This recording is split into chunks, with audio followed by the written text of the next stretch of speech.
We hope you enjoy this podcast. All our conversations are inspired by films we have selected to appear on SDG.VISION. So go and take a look and be inspired by people and organisations who are making valuable contributions to the Sustainable Development Goals and making our world a better place for everybody to live. Now, sit back, enjoy, be inspired, and afterwards, go and take action. Well, Michaela Lenta from Slow Food, welcome to SDG Vision. Thank you. And where are you speaking from? I'm from Italy. Are you in Italy at the moment? Yeah, exactly. Okay, good. Well, I suppose that's relevant because slow food, my understanding is that slow food started in Italy, originated in Italy, and we can talk about that a bit later. We're really thrilled to have Slow Food on because we think you're an important organisation. We've been aware of Slow Food for a number of years now, actually, and we came across a film that we put on SDG Vision called Slow Food Farms in Mexico, Reinforcing the Local Community. And we thought it was a terrific film for many reasons. Obviously, its focus on food, which, is important in terms of the SDGs. I think it's SDG 2, I think is zero hunger. But also it highlights other important issues, such as the importance of community and people working together. So like the SDGs, the work of Slow Food contains many things, and we'll hopefully talk about many of them today. But let's perhaps start at the beginning. And if you could explain to us, how did Slow Food begin and why? Why did it start? Yeah, sure. Thank you to invite me, first of all. And Slow Food started many years ago in 1986 in Italy. Yeah, in the northern west part of Italy. Actually, we are based in a small town called Bra, in which a group of friends, a bit crazy, I might say. They decided to protest against a McDonald's opening near the Spanish Steps in Rome. They didn't accept that, and they started to protest. And while protesting against that situation, they decided also to open up an association called, at the beginning, Arcigola. But then, they decided to change the name against the fast food, and the contrary is slow food.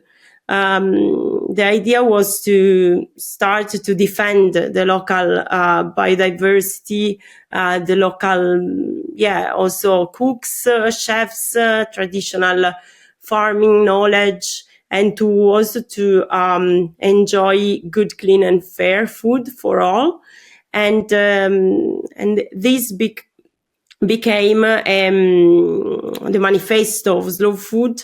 And some years later, in 1989, in Paris, they launched the international movement, and then they kept, and they are still. We are still continuing working in this direction with a simple but powerful goal, which is protecting local food cultures and build, or trying to at least to build a different food system for supporting small scale farmers and connecting them to consumers that we call co-producers, and also to protect and safeguard our planet. Yeah, it goes back quite a way, doesn't it? Back to the 1980s. Yeah, and this is, I mean, I suppose the issue of fast food. I mean, some people watching this may say, "Well, why would you protest against a McDonald's? What's the problem with McDonald's?" And can you explain that, Michaela? Yeah, there are many reasons. Yeah, there are many reasons, because, as you know, or all people know actually, food is something that we need for our life, and we need to eat at least 3 times a day, and yeah, and food is also is very important for our health, and for of course the environment and the planet. And while supporting or while eating fast food, in fast food chains, let's say, people basically support the industry and the industrial way to produce food, and also they eat processed food, which means to to have then, and we have many, studies and also documentaries and so on that say that this is not healthy at all, like eating too much sweet or too much salty, or too much like bad fat, or too much meat as well, and low quality meat can cause many problems, not just for our body, but also for the environment. Because the food industry and the industrial agriculture have a really strong impact on our planet. And so that's why already many years ago, this group of friends were at the beginning very interested in actually in good food. They decided to protest against fast food, against the globalization of taste, and against the change of the food system at that time. So it's interesting, isn't it, how even food is a political issue. It is. It is. I mean, it's fascinating, and I think it's also really interesting that slow. I've called you fast food, then slow food. I'm sure there is a movement called fast food somewhere. Started in Italy because of obviously food and food culture, as in France, for example, is incredibly important to the way of life of Italians. It is, yeah. Have you seen, out of interest, have you seen McDonald's and those international fast food chains? Have they done well in Italy, or are they doing well? Yeah, unfortunately, I believe yes. Right, right. In the end, and there are many other also like fast food chains like developing in the country.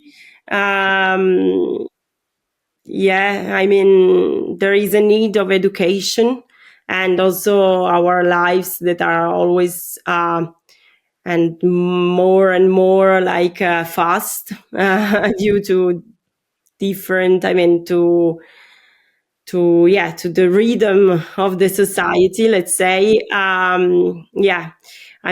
People also in Italy, or also like in France or other countries, in which usually people are, used to cook and to go to small scale farmers to buy products, or to go to the town market, let's say, to buy vegetables, cheeses, and so on.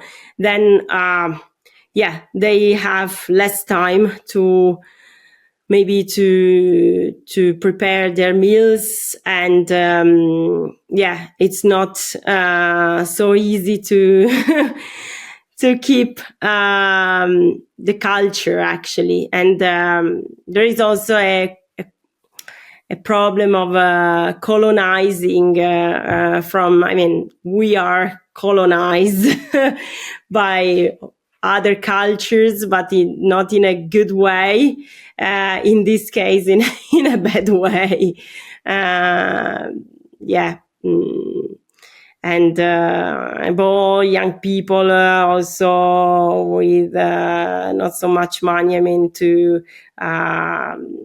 maybe eat in good, clean and fair restaurants. They go to, I mean, to buy or to eat in fast food restaurants. It's really, yeah, it's really interesting. I mean, there's so many different layers to it. I mean, as you said, the societal, the cultural way of life has changed so much in the last 60 years, probably. But interestingly, I saw a study, some research done about prepackaged convenience food across Europe. And the countries who consume least of those are countries like Italy, France, Portugal actually was the least. But sadly, the UK, where we are at the moment, was the highest user of that. So, there's a real need for this discussion, isn't there? There's a real need for people to understand why food is important and why the way we lead our lives and the way that we're restricted in terms of our lives. It's important to fight against that as well in terms of the rhythm of life. How much time you have to cook your own meal, etc., is dictated perhaps by how poor you are. You may have 2 or 3 jobs, for example. So poor people are badly off in terms of their relationship to food already, because convenience food is quick food. So you talked about seasonal and local foods. Can you explain further why they are important? Why do you think they're important to slow food's philosophy, but why do you think they're important to people's lives? Actually, we have to rediscover the contact with nature and with farming, because I think there is a big problem of disconnectivity. I don't know if you can say that in English. This with the nature and farming, and of course many people go to, I mean, supermarkets and a big chain to buy products, and there you can find strawberries even in December, which is totally crazy. We as Slow Food, we try to educate people, young people and children through our projects to eat seasonally and local food, because it's super important for local economies, farmers, because they offer better taste and nutritional value, and also because food harvested in season are fresher and richer in flavor, and also because these help to maintain biodiversity, and it's also important to try to see the food as a pleasure, no? So that you can go also and, I mean, to connect with the farmers that are close to your place, to your house, and or, I mean, to your town, your city, because there are still some, even if they are also at risk of extinguishing, in my opinion, at the moment. And it's important also to discover maybe new tastes, like new varieties that they have, that they are like traditional varieties, but that maybe people don't know, because we are like, because many people are like, they used to eat always the same, things the same ingredients that they find in supermarkets. So it's very important to eat seasonal and local, because these help also not just us but also the planet to respect the ecosystem, and also to respect also culture. So how would you react if somebody said to you, "Well, you're just trying to take our fun away. If I want to eat strawberries in December, I should be able to eat strawberries in December. You're just trying to take my choice away from me." Yeah, strawberries in December. It doesn't have any sense in my opinion, because they are not. Every variety, every ecotype, every like. Fruit has its own cycle, natural cycle. If you eat a strawberry in December, it costs you much more. First of all, because people then are very interested also in money, so it costs you much more. They are not tasty. They are not. Their cultivation, for sure, it's not environmental friendly, because you have to heat up the greenhouse to grow strawberries in December, and it doesn't make any sense. There are many other possibilities in the winter months. So it's also a narrow-minded choice to eat strawberries in December. But it's a question of education, isn't it? Yeah. In a sense that people may be saying those accusations, "Oh, you're just trying to destroy my fun, and I want to live life the way I want to live it and have strawberries in December." But they may not have ever experienced local food and gone to a local farm, and so it's about making that available. And education is better if it's done through showing rather than telling, perhaps. So perhaps this is a good point. You mentioned biodiversity and the importance of biodiversity, and eating food in season is good for biodiversity. I wanted to talk about, so understand more about the slow foods farms and how they come into it, what they are, when they were set up, actually what it is. Are they actually farms that are owned by Slow Food, or is it a network, or how does it work? Yeah, the Slow Food Farms initiative started just some months ago, actually, during Terra Madre 2024. Terra Madre is a biannual event we organize in Turin, in Italy. It's a very big event. There are small-scale farmers from all over the world, from 130 countries participating in this event. It's not just an event, it's more like a platform, and we organize meetings and gatherings and peer-to-peer trainings for the farmers and for the consumers, and also other professors, which try to mix up people in order to find solutions to current problems in the food system. And there we decided, together with the network, to launch this initiative, which the aim of this initiative is to map and involve agroecological farmers and farms in the Slow Food Network. We actually are working with agroecological farmers since the beginning, but in the last 40 years, we were more focused on traditional and local varieties, and above all at risk of extinguishing. So very particular products that were disappearing.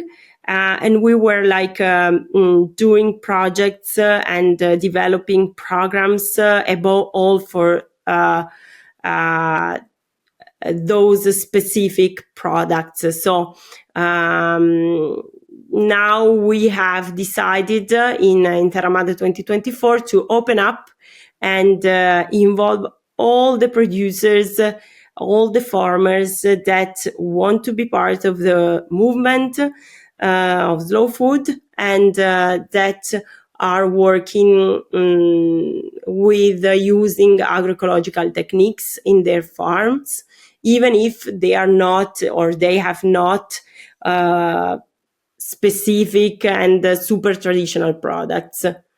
So maybe it's a technicality, but it's very important for us to develop this initiative because, and also for the farmers, they really like it because through this global network, now we have already 240 farms in 60 countries that are on board with slow food. So they are not slow food farms in terms that slow food owns them, but they are part of the movement.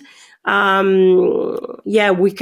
can really organize trainings, peer-to-peer exchanges, trainings that are online or offline, so in-person meetings.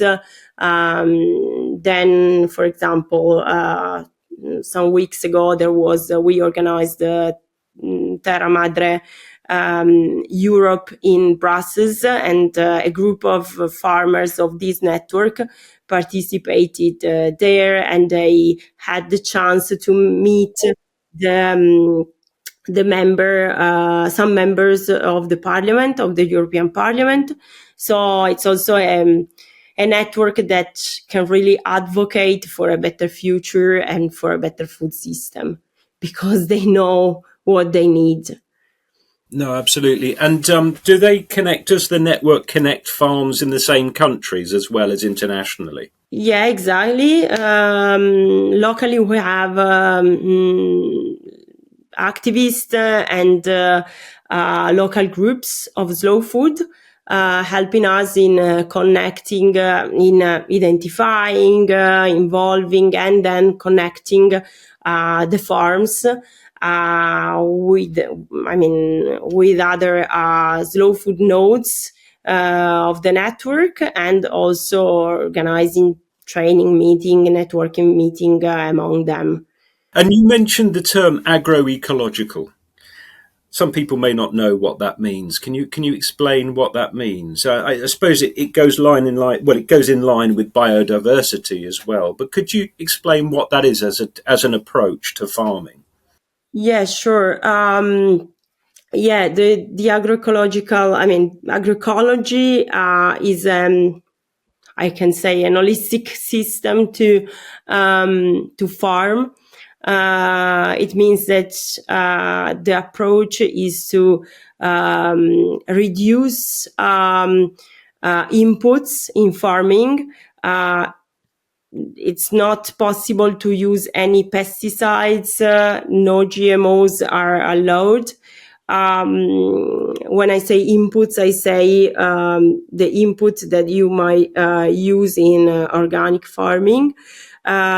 In the agroecological movement, the farms that are part of this network are really focused on using all the different aspects of farming to connect and to try to don't work too much the land, to keep soil fertility, to using a lot of mulching, for example, for the vegetable garden. In case of livestock farming, usually in agroecology, the farms are very devoted to extensive farming. So extensive means that the animals are outside, and they have meadows. They can graze, grass. They basically have this extensive breeding. So outside. From what I'm hearing, it's the opposite of industrial Yeah, exactly. farming. Yes. So if we look at industrial farming, you look at sometimes pigs are kept indoors all the time. They never see the light of day. Chickens never see the light of day. They never get to roam, to go out into fields and to eat natural food.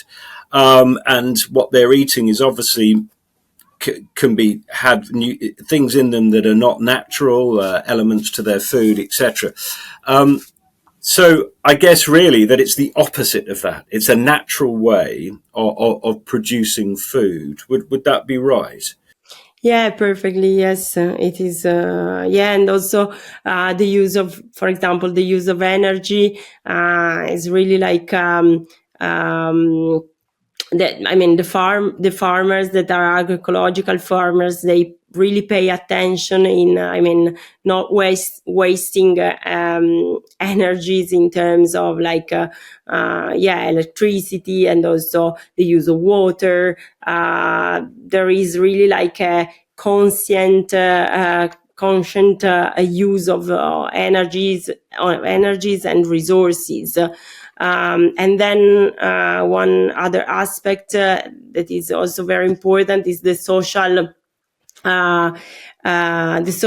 aspect and environment of a agroecological farm. They usually organize events or like educational training for kids. They are open to society because they want to also to share their knowledge with other people, and also educate consumers.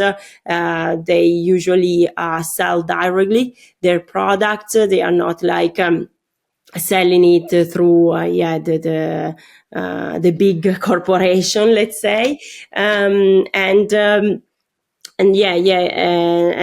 they are not big farms. Their extension is limited because usually they are like a family run farm, or based on a group of people, like a cooperative, or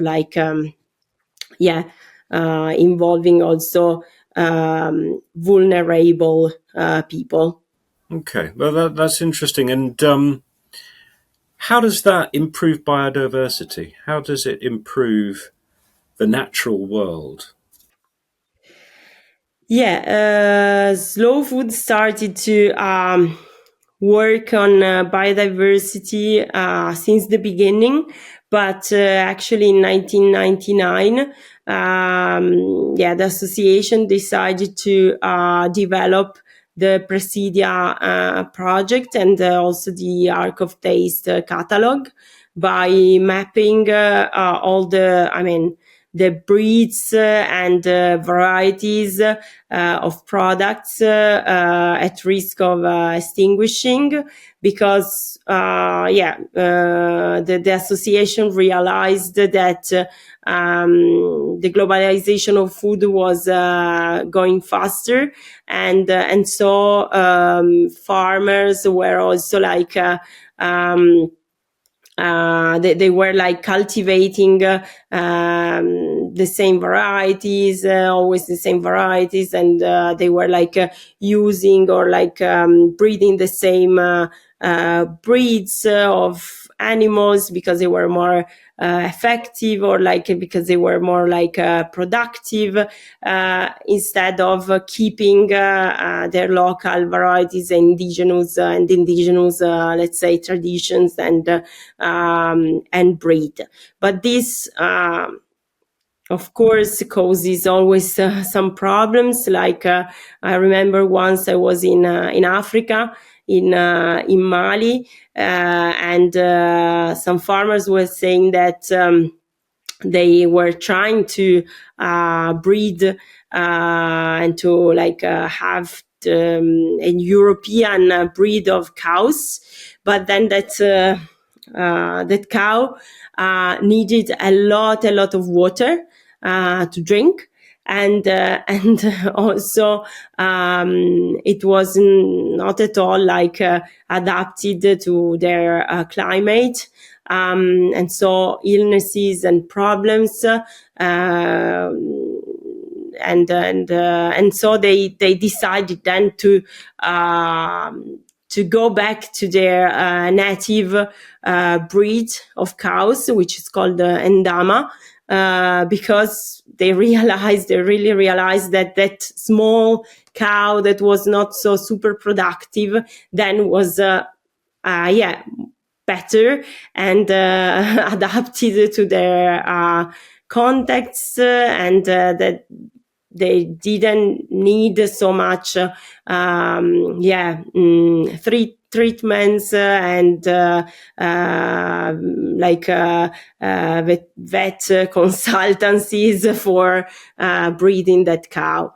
So this was a very practical example, but we could really find a lot of this kind of examples, because every territory has a different situation, and our agriculture and breeding systems, and also let's say the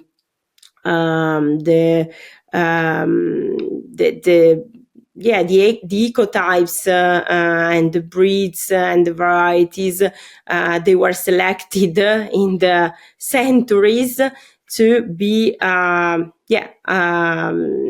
vocated. I mean, they are vocated to a specific territory. So it's really important to keep these varieties, also because they are connected also to the local gastronomy, the authentic local gastronomy, and also it's very important to keep these breed varieties and the local biodiversity, also for keeping the traditional culture of people, and this is very is very evident with working with indigenous people, because this is really the concept of sovereignty, because keeping your own tradition means that you keep also your own identity. It's very important to protect it, to safeguard it. It is really interesting, isn't it? The importance of local knowledge, and often we think of progress as being, one line upwards, that everything's getting better all the time, but actually the food we eat today is probably worse in quality than the food we were eating 50, 60 years ago, certainly in Europe, in many cases. And to a large extent, we've forgotten a lot of the food, the knowledge, the growing knowledge that farmers used to have. And as you said, they would know about their local land, what their land would need, the temperatures, the climate, the local climate. And it's about getting that knowledge back. We need it, don't we? And I guess that's where the slow food farm network is so important. Yeah. I was also taken by the breadth of your work. So it's not just Italy. I saw a film also which is terrific, and I think we'd love to put it on the channel, based in Uganda. And, again, about local knowledge and local communities working together. And actually, there seems to be quite a large number of slow food farms in what you would call the global south. Why is that, do you think?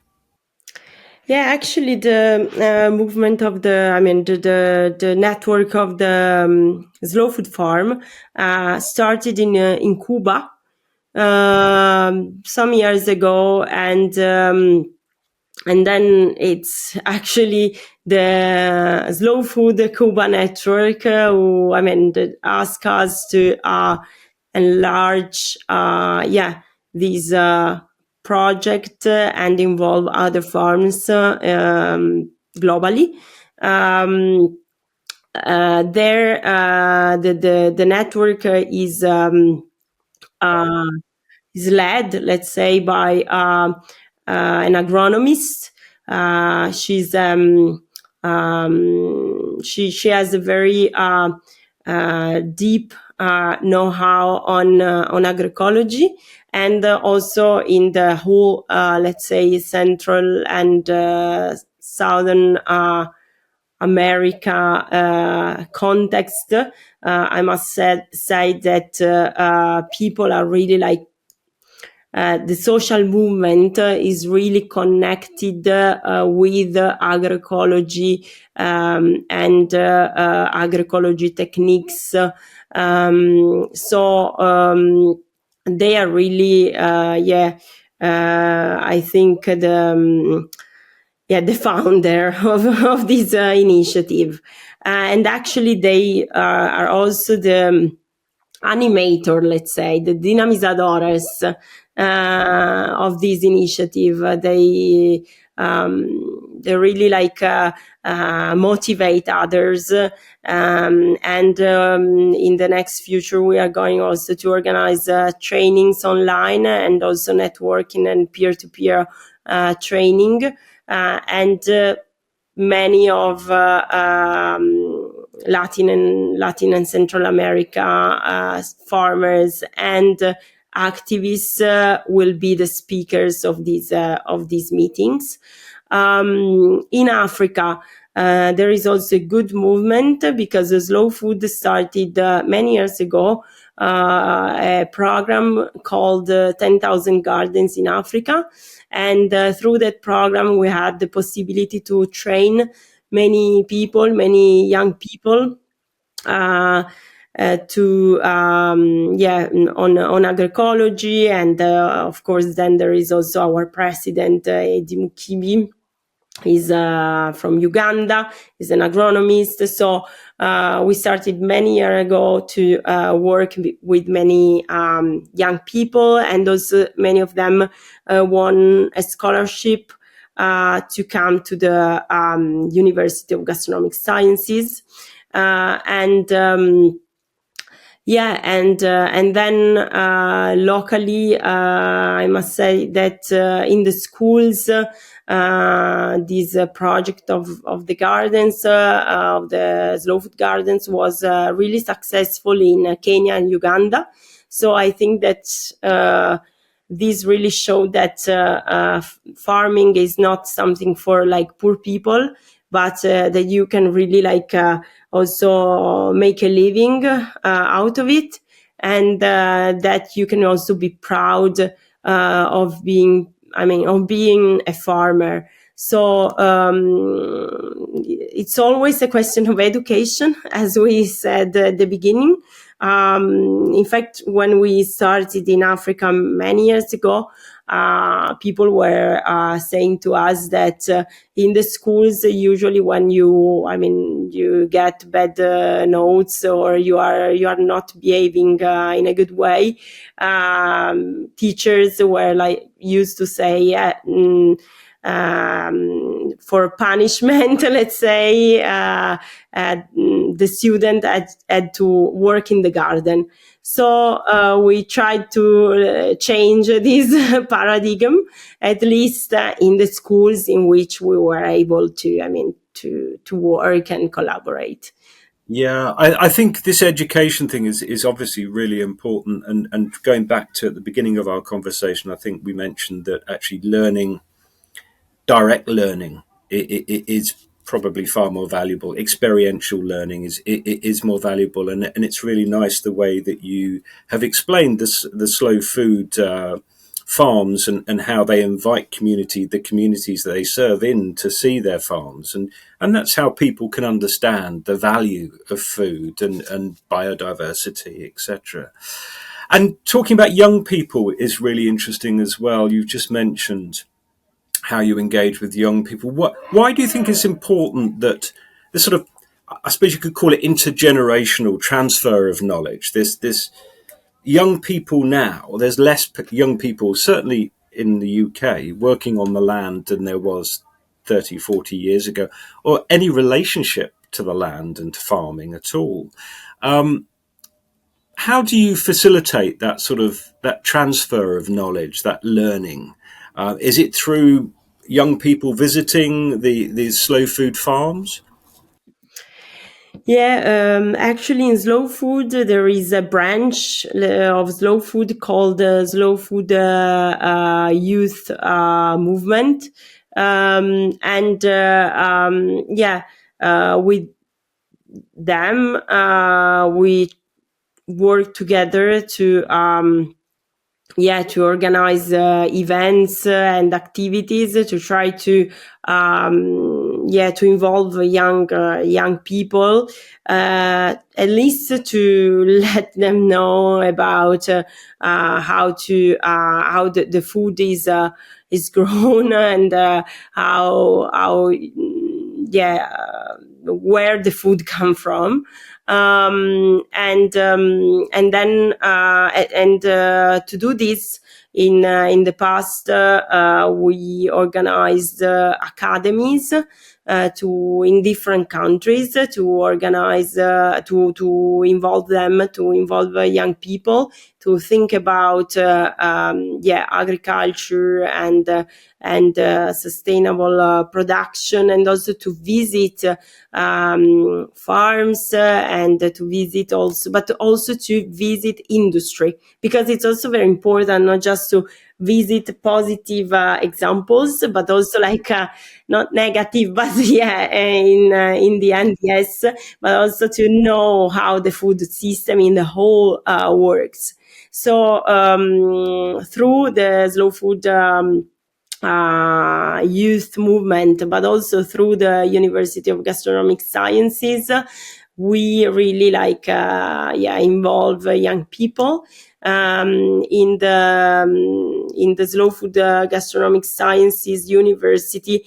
It's not just a university in which you learn from books, computer, and so on, but and professors in front of you, but you can really travel and visit the Slow Food Network, and also visit food industries, and really think about how now the food system works. And starting from the university, starting also from the Slow Food Youth Network and movement, there are many students that then decided to come back to farm, or to open artisanal food, let's say, manufacturing, and to be part in an active way of the food system. Then of course in every event we have a dedicated space and a dedicated program for young people, and they are involved in different projects, initiative, and so on. Is that just in Italy? It's globally. For example, the academy was developed in Germany, in Uganda, and in Kenya as well. Then, for example, last year, last year in Italy we had a big gathering of just young people, divided into groups. They were selected. There was a process to be selected, and then we organized it in Rome. They were the aim was to talking about and discuss about different context challenges about the food system. And then there was a process of involving them in the next events of slow food, but involving them also asking them to co-create the programs, the program of our event for the young, from the young to the young, and then.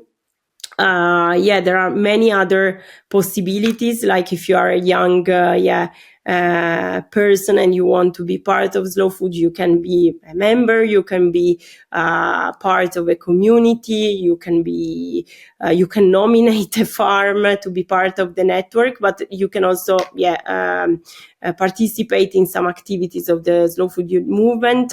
One of these is called the Global Disco Soup.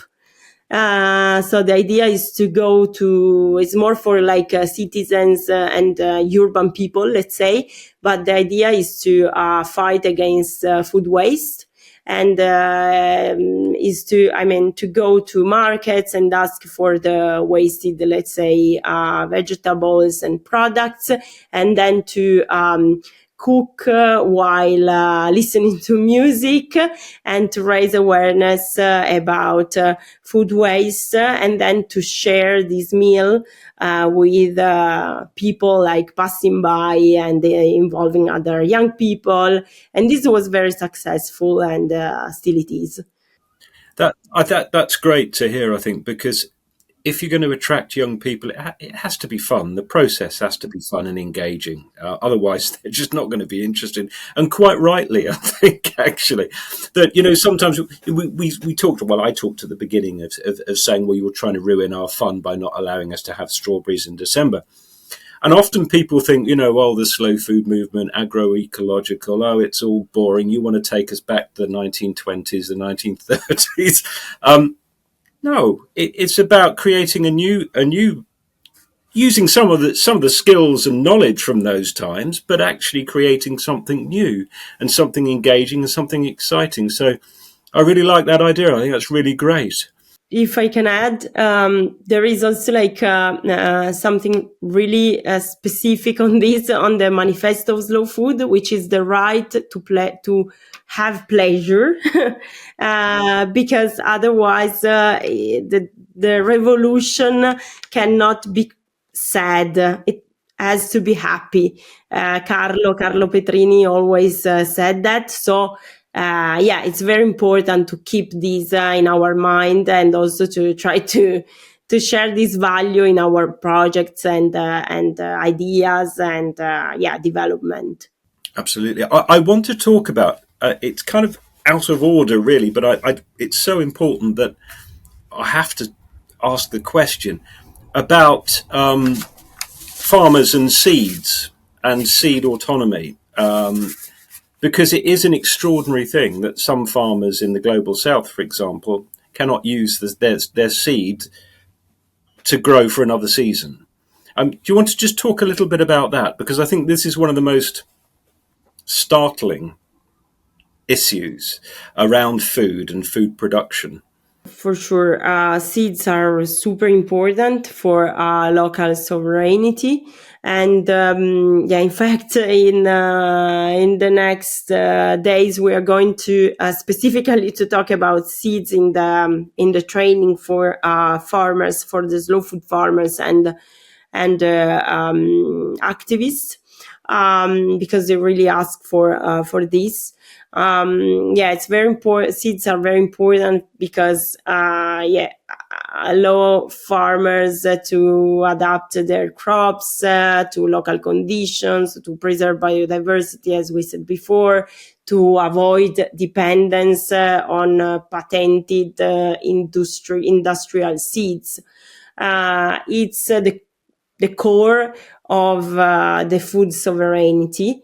And because we know that those who control seeds, then they control food, and they control also farmers' lives.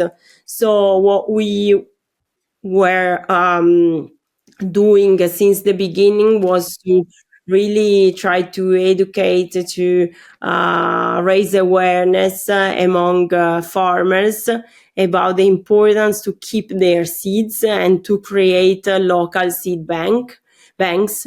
And so, for example, in Kenya, I know that they are working a lot, also in partnership with other organizations, like the Pilum, it's called Pelum organization, to create local seed banks, and first of all to map their biodiversity, because it's very important also to know about your local biodiversity, because otherwise if you don't know, you cannot protect it.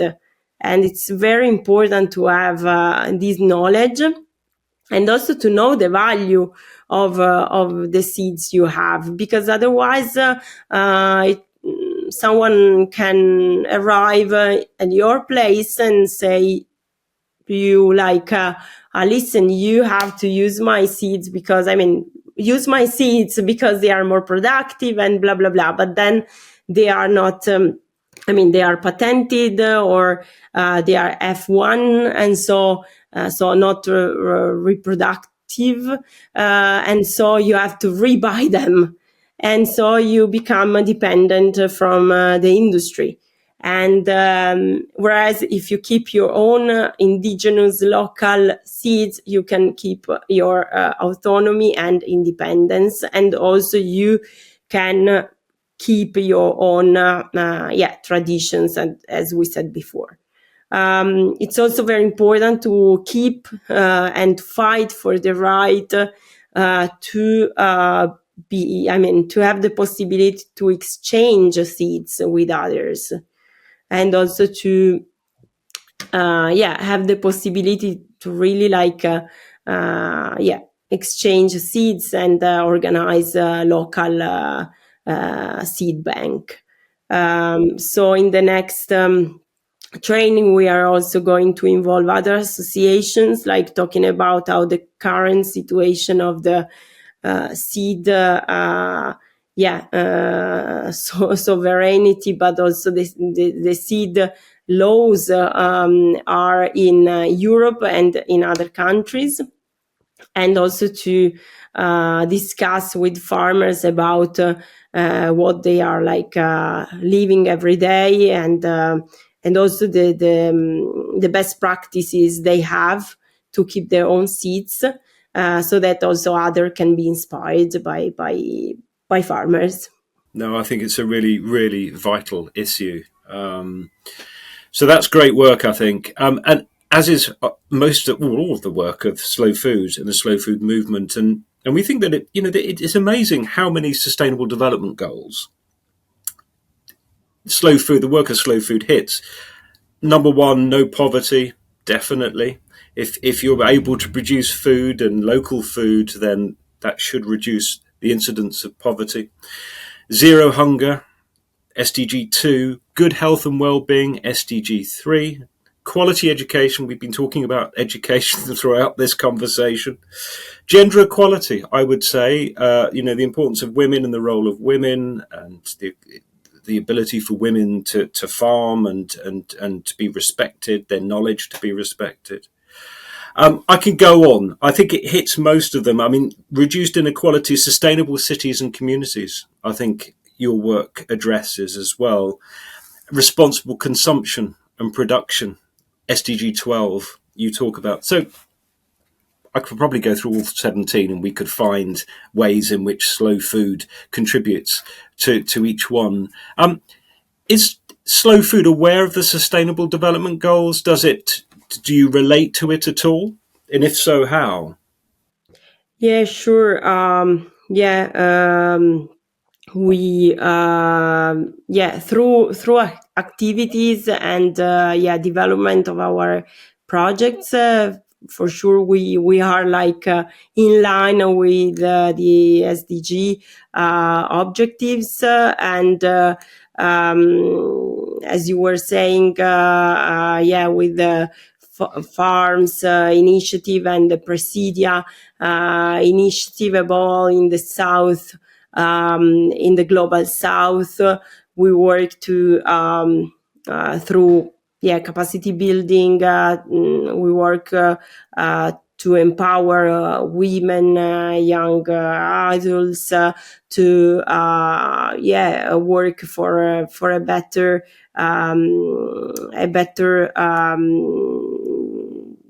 food safety and sovereignty for them, and also involving indigenous people, and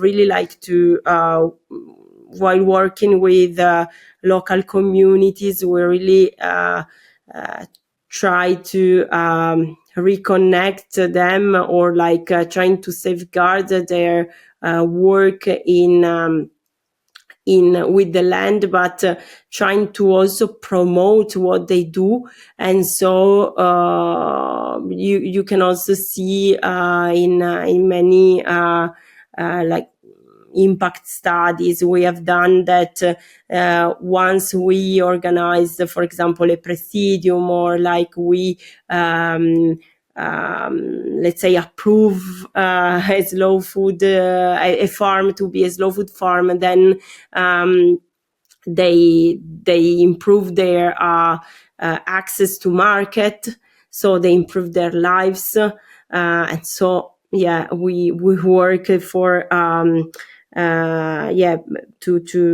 to improve their living, and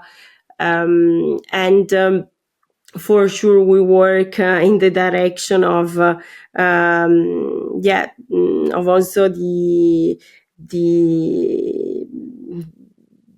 climate action, and to protect life on land through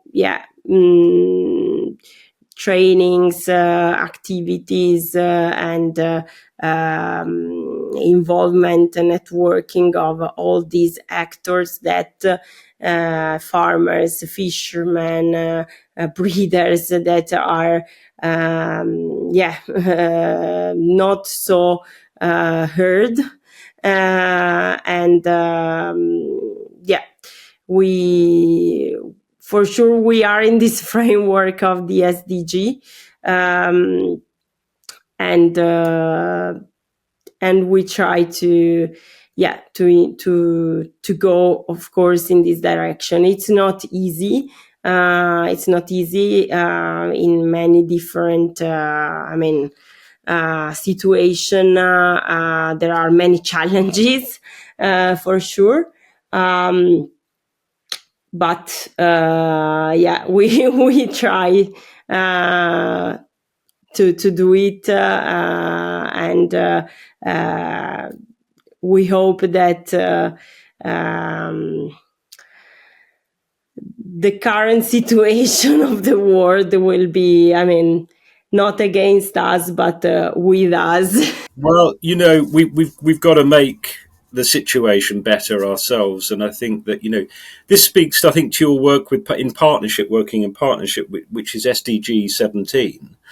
And I think that's vital. It's reaching out. You talked about working with young people, working with women, reaching out, making it accessible, making it understandable in a way that people will understand. It is really important. I think you do that really, really well as an organisation. Now, I'm sure there are many, many people who are watching this who think, I want to join this movement. I want to join the slow food farm network, or I want to get involved in other activities that slow food is engaged with. How do they do that, Michaela? Yeah, there are many different possibilities. They can become members, or they can become or create their own group locally. It's easy. They just have to write to us and we can send to them all the information. If they want to become part of the Slow Food Farm initiative, they can. In the next months, we are going also to put on the website a section with a nomination form so that they will find everything there and they can apply to be part of the movement as a Slow Food Farm. If they want to participate in some events, everything is also on the website, so they can, just be in contact with us and we can involve them in some activities or events or basically also in the newsletter. Like if they want to know more about slow food, they can sign up in the newsletter. Or otherwise, they can also find their local slow food group, the existing local slow food group in their country. And they can join as volunteers and sharing ideas, helping with small scale, let's say, events, or participate as a delegate in Terra Madre or in one of the international events. So there are many entry points. Both at local level and international level. Great. And we'll put the links below to those in the description below this conversation, this podcast conversation.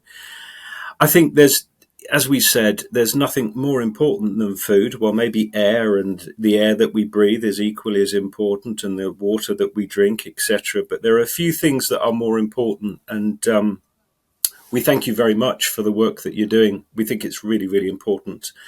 And in this transition to a more sustainable world, I think it's really important. It's almost food for thought that you've given us today as well, in the sense that it makes us think about our relationship to the world we live in, our immediate world and the global world as well, and how we relate to it and how we find the time and invest time in things that are important. And food is very much one of those. And all the best to all of you at Slow Food. Thank you very, very much for joining us. And hopefully one day you'll come back and give us an update on the Slow Food Farm Network. Thank you, Michaela. Thank you so much. Thank you. Bye-bye now. Bye.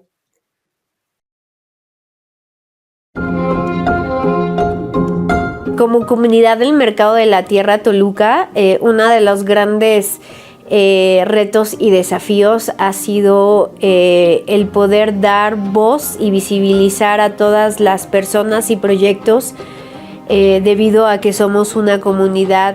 Sin embargo, una de las respuestas la hemos hallado en el proyecto Slow Food, que nos ha permitido fortalecer, nos ha permitido generar identidad y también generar un mejor sentido de pertenencia e ir dándole soporte al proyecto para que se vaya fortaleciendo. De hecho, nuestro proyecto, como está basado en el método agroecológico, cuidamos mucho la parte de la rotación de cultivos, la asociación de cultivos y el cuidado del medio ambiente, que es algo muy importante y así estrictamente necesario. Entender que el cambio climático ya es una realidad, no es un mito, insisto, ya lo estamos padeciendo. Gracias a Slow Food, a los saberes de los compañeros, intercambiamos ideas, intercambiamos saberes de cómo hacer las cosas. Aprendí de mi abuela a mi mamá, y de mi mamá pues ahora le comparto a mis hijos. Las palabras que mejor describen a Sabe Tierra Huerto creo que serían familia, amor, constancia y resistencia.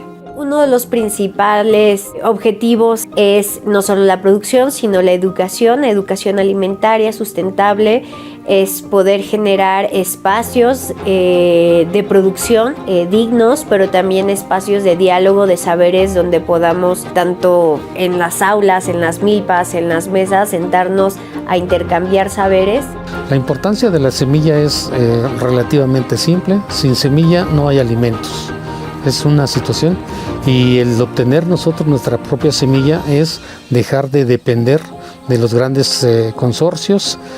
Nos enfrentamos también a los vecinos de un poco más retirados de nuestras parcelas, a donde han estado fumigando, han estado pues metiendo químicos, y eso en una cierta medida pues nos afecta en cuanto a la polinización de las abejas. Dentro del menú utilizamos productos locales, trabajamos con pequeños emprendedores de la zona, tratamos de utilizar productos 100% agroecológicos. Aprovechamos mucho la temporalidad de los alimentos que se ofrecen aquí alrededor de que es el Valle de Toluca, principalmente porque nos gusta tener alimentos frescos que no solamente van a ser algo más lleno de vitaminas, de minerales, sino que van a tener un mejor sabor. A nosotros nos encanta que todo tenga un sabor más extremo, no tan artificial, sino completamente natural. Sea en una milpa, sea en una aula, en una cocina, hagamos acciones que permitan ir transformando nuestra dignidad y poder construir y repensar nuestros estilos de vida.